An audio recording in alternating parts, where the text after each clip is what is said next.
É muito mais fácil quando um político chega em uma entrevista e fala: o governo gasta muito, a gente precisa cortar gasto. As pessoas concordam com isso porque quando elas saem de casa, elas veem que o esgoto ainda está a céu aberto, então está faltando dinheiro para fazer aquele saneamento.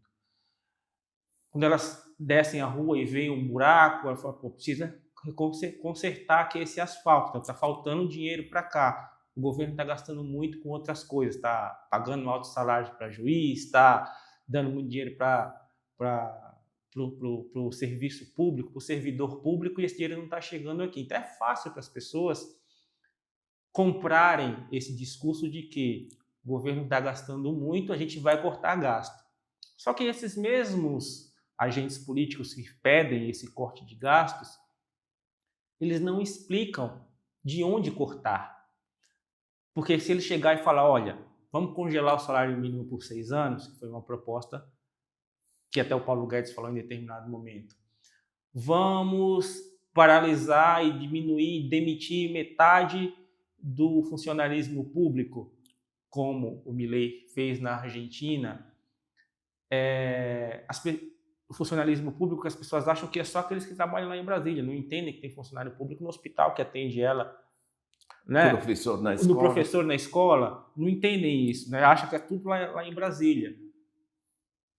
Se esses políticos chegarem e falarem isso, as pessoas vão começar a entender que, opa, então não está gastando muito. Talvez precise de algum saneamento num ponto ou outro, mas o dinheiro está indo para onde precisa ir.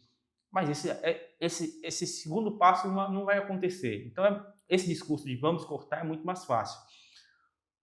Ao longo desses 85 anos de trajetória, muito dele na economia, com toda essa sua experiência, você já achou uma forma de comunicar com as pessoas, tudo isso que é muito complexo, para que elas entendam isso? O mais importante é o seguinte: quando a gente faz, o Estado gasta muito, o Estado não gasta, o Estado investe. Saúde, educação, estrada, telecomunicações, água e saneamento, tudo isso aqui melhora as condições da família. Tá? Quando você pega as economias que funcionam, uma parte do bem-estar econômico da família é dinheiro no bolso, fazer a compra, enfim, pagar aluguel, etc. Mas cerca de um terço do bem-estar econômico das pessoas é ter acesso a uma rua asfaltada, é legal, né? Não precisa pisar no barro, certo? E a Sim. gente precisa disso.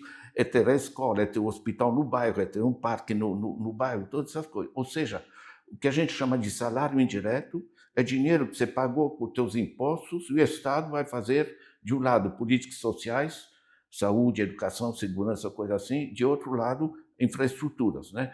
Água e saneamento, infraestrutura de transporte, energia, né? Importante, enfim, essas coisas. Né? Então, na realidade, o que a direita chama de gasto, na realidade é investimento no funcionamento da sociedade. O que é o gasto efetivo e que eles escondem é que eles querem que o Estado invista menos para sobrar dinheiro para pagar a taxa Selic, para pagar, certo? Esse gigantesco vai dar R$ 1 trilhão dos nossos impostos, que em vez de se transformar em saúde, educação, estradas, etc., está se transformando em lucros da Faria Lima, do Bradesco e tal, etc., e, por sua vez, está enriquecendo BlackRock, State Street, Vanguard, etc., etc. Né? Veja bem como funciona esse negócio, porque hoje o dinheiro é apenas um sinal magnético, não é mais. Uhum. Eu ainda uso essa coisa, impresso no papel, enfim, dessas coisas. Mas para dar um exemplo para as pessoas entenderem, eu tenho uma faxineira que vem uma vez por semana. Eu pago um dinheiro para ela. Estamos na era moderna. Eu passo, através do celular, para a conta dela. Uhum. Ela tem problema de saúde. Certo? Então, ela se inscreveu no Notre Dame, que é um plano de saúde. Não entende lufas de saúde, ele contrata sistema de saúde. Sim. É um grupo financeiro. Eu, de curiosidade, entro. Quem controla a Notre Dame? Plano de saúde. Quem eu encontro? BlackRock. Certo? BlackRock administra no mundo 14 trilhões de dólares. Certo?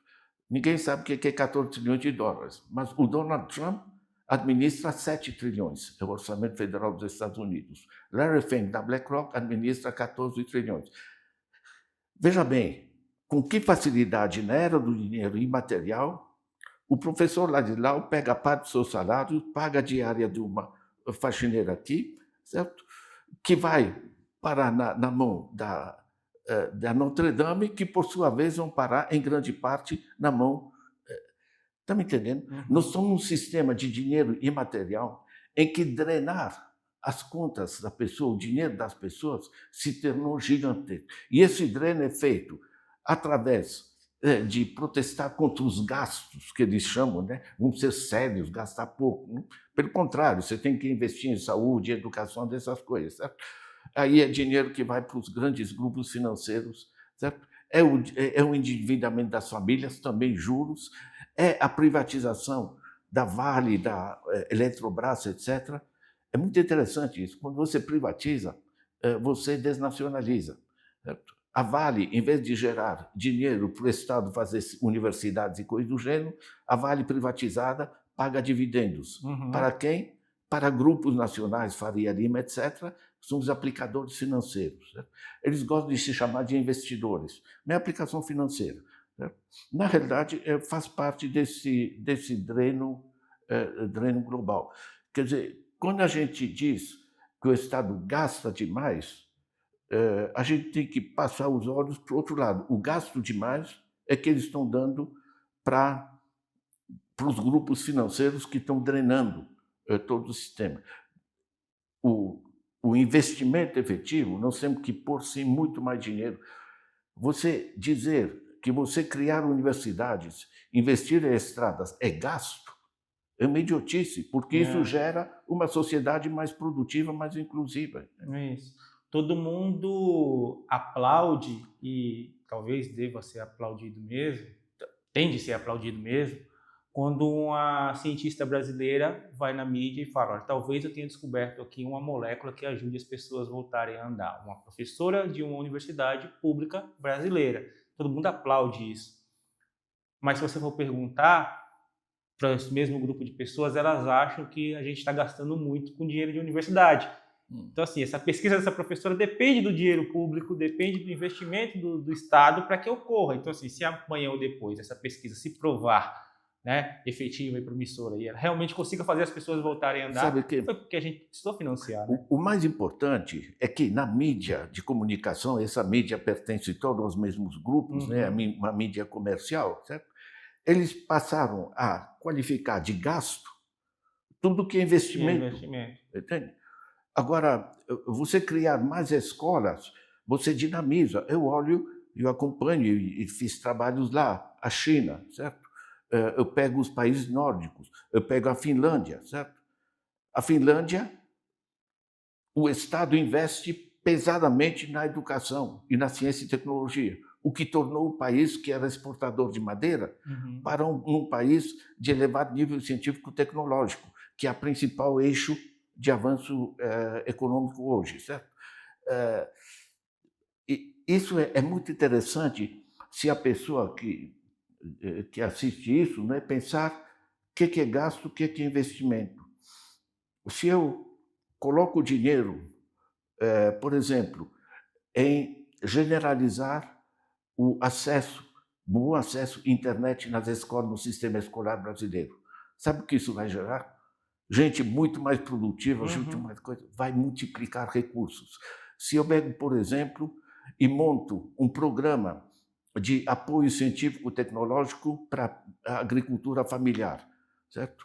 Cerca de 4 milhões de famílias que trabalham nessa área. Caramba, você vai ter um aumento produtivo muito grande. O que é a palavra investimento? Investimento, no Brasil, se chama... Né, eu chego no meu banco, pergunto ao professor o que eu quero investir. Eu digo para a moça: meu amor, isso aqui não é investimento, chama aplicação financeira, internacionalmente. Eu posso comprar papéis, não construir nada, tá? Mas vou enriquecer um pouco.